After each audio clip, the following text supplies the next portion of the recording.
Hello and welcome to episode 4 of the BeeCast. Today we'll be talking about the love of arts and how we can seem to conform to certain things. I'm going through an especially difficult situation. I'm trying to find work and I'm not finding anything at all, not even the things that I don't like doing. But I find it interesting that our society is conformed of task-based situations, and this can be a take back on the AI issue. It's gotten much worse since it's been only about a month or so, maybe a month and a half since I recorded it. Also, incidentally, and I want to record this um, um, for the sake of mentioning this in a short story. I chipped a tooth. And I have an audition. Hopefully, it's in a place that you really can't see it. So I just have to sort of go with my eye here and shift my face a little bit. But I have been branching out, trying to find work in different ways. And my audience, my target audience, the audience that I want to reach out to is people like me, artists who are sort of, keeping their heads afloat, struggling to make things happen. Um, I have a website. I will post those links right after. I'm going to mention a couple of things that I want to post for the sake of remembering what these mentions are. I'm going to grab a pen so I'll remember. Um, but I have a website. It's on a WordPress hosting site, and I've been writing for maybe 17, 18 years at this point, and um, it's been different blogs and websites, different styles of writing.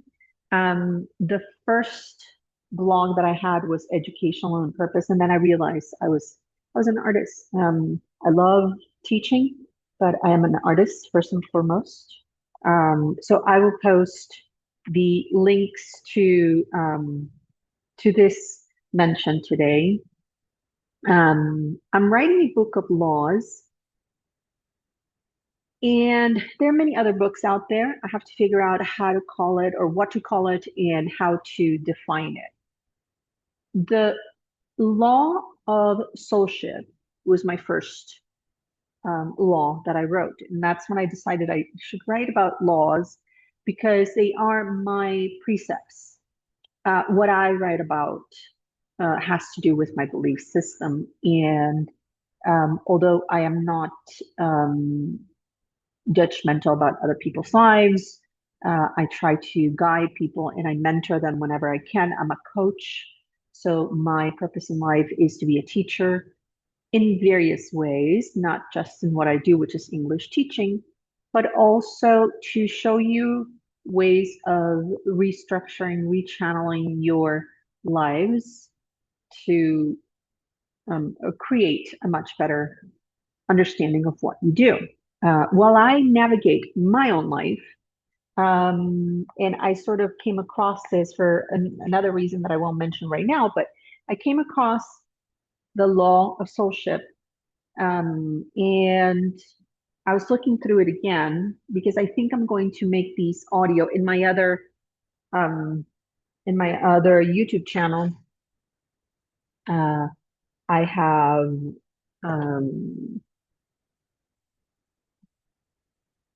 other types of videos that you might enjoy. I'll post those also, but I'm going to read this briefly. It says, I find that if someone sets your heart on fire, fulfills your every desire, adds to your well-being, encourages and supports you, and is in general terms somebody who shares your opinion, needs, etc., it can be a great relationship. It just may be your twin flame. And here is why I'm reading this right now. There's a whole entire thing that I'm going to talk about twin flames in just a minute, but when you talk about having a purpose in life, something that fulfills you to this degree, there is no uncertainty. I don't feel uncertain when I'm on stage. I feel my soul ablaze. It just comes to life. My mind disconnects from everything else. And I think somebody asked me this before, probably my ex-husband, when I was married to him, when I was on stage, he wanted to know why I loved acting so much because I became an actress later in life. And I think I told him, and I used this for one of my novels, for A Midnight Sun, why the stage was my purpose. And it's a communication device. And I am a communicator first and foremost. I write, I'm an artist, but I'm also a communicator of understanding. And this is why I feel I'm a good teacher. I understand concepts really well before I teach them. When you are on stage as an actor, you sort of unbecome and then you become. You unbecome who you are in order to become what you must be. And here's a fact: for acting with true sense of self and a true sense of the self of the persona you're interpreting, you have to know what in your personality hinders you from becoming this persona that you're interpreting. You are not this person. The entire structure of your persona comes from understanding. And when I read this, it made me feel like, yes, this is about relationships. Of course, my website is about relationships and travel, and many different lifestyle sort of based things. But um, I wanted to indulge in the fact that, well, it feels sort of wrong to call it indulgent because it's not an indulgence, it's who I am. If I am an actor and a writer, and my purpose in life is to do this, I am deeply rooted in this sentiment when I'm sitting or standing on that stage and becoming that person that you want to see and enjoy. And you suspend disbelief for a moment. It's my true self. It's like being with your twin flame. So it sets your soul on fire, fulfills your every desire, and it adds to your well being. Um, it connects you. It connects you to your true self. When I'm a writer, there's another part of me that comes alive. It's not two different entities of me, it's me, but it's also communicating through words that are more elaborate and maybe a little bit more meticulous. I take more time writing. And when I write nonfiction like this, it's about understanding. When I write fiction, it's about bringing all those things together because you have to understand characters, you have to understand the story, you have to structure it well to bring you something entertaining, hopefully, thought provoking and meaningful. I want to create in order to communicate, and that's my true self. Um, so having this on on the pedestal, on a platform, who am I as a worker? Am I a working bee? Am I, this is funny, right? I am a working actress. I'm not a working actress currently. I don't have it, but I am an actress, even though I don't have right now something to go back on a stage. I'm still an actress. I want to be a producer and a director. I'm still a writer, even though I'm not writing technically right now, but it's still me. It's still part of my essence. And it doesn't, it's not disconnected from who I am. So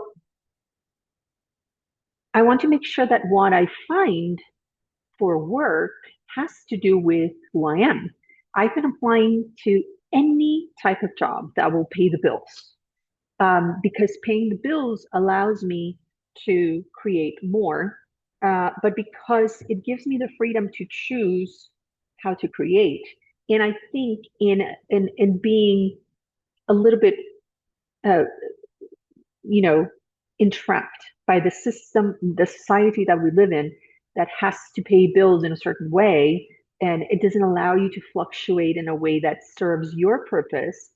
Society is creating its own implosion. It's a stagnant society that eventually will collapse. The reason why it will collapse is because we cannot sustain a spiritual force with a human body alone. We need the things that make us feel this way. I want to feel alive when I do what I do. If sitting at a computer and crunching numbers is your thing, then great, that's your thing. And it makes you feel alive just because you can solve problems mathematically. I cannot. I can barely add and subtract, you know. I am not a mathematically inclined kind of person. But I do want to say this. When I communicate through words, anything that I want to say, whether it be like this on my platforms, when I'm writing, when I create anything, I'm working on my website and it's so enjoyable. I feel more alive. And this in turn creates a circle around me. We all have those circles, our friends, our family, the people we live with. We say hello every day, the supermarket clerk, anybody you come in contact with, takes on this ripple of the ripple effect of your sanity and your happiness. And it creates another ripple through them if they're happy doing what they do. I've seen people who are supermarket cashiers who couldn't possibly think of doing anything else. They're so happy there because they love their interaction with people. I've talked to people like this, and it's awesome if this is what you do and what makes you feel alive. So, what does that mean for us artists? And since my podcast is all about this, it means we have to generate another form of creation that generates an income. My studio is this source. I'm hoping and I pray because I'm religious and deeply spiritual that it will create the revenue that I want. But I also want it to be the pocket that fills my needs so I can fill the pockets of others with their own abundance. And what is abundance to you? Some people have lots of money and they can volunteer all the time. I wish I could, but I can't. So I will volunteer some of my time. I always do in something, but it will be through my studio. I am collecting donations at this time. I'm going to do events in different plays and other things that I had planned on doing. I have been working nonstop, 24/7 to find a job. And it's taken so much of my time that I'm foregoing the fact that I want to be an artist. It is such a terrible thing to do in a world that needs you to be compliant, because that's basically what we are. We are slaves to our own means of making an income. And this is why society has become what it has become. It can't stand itself. Um, so I will post my links. I want you to read my website if you have some time. I will be doing audio versions of this for Spotify. I think it'll be a great idea because you can listen to it in the car um, and share with friends and family. If possible, please follow my social media and look at my new website that I'm so excited about for the studio. And by all means, donate if you can or share those with people you know. Any small or large donation is deeply well received. But I also want you to understand that those donations will go to other people. I am always a firm believer in paying it forward. I don't want to become a disconnected from my entire circle. I want to make sure that my community and people that I live with and have an effect on can, take back from what I do. I will be creating, I found a new platform, so I will be doing classes and workshops privately for people, one-on-one coaching again. Very few spots will be available. Please click in and thank you for being here. Let's keep pollinating the world with good things. Have a wonderful, wonderful day, and I will see you on the next one.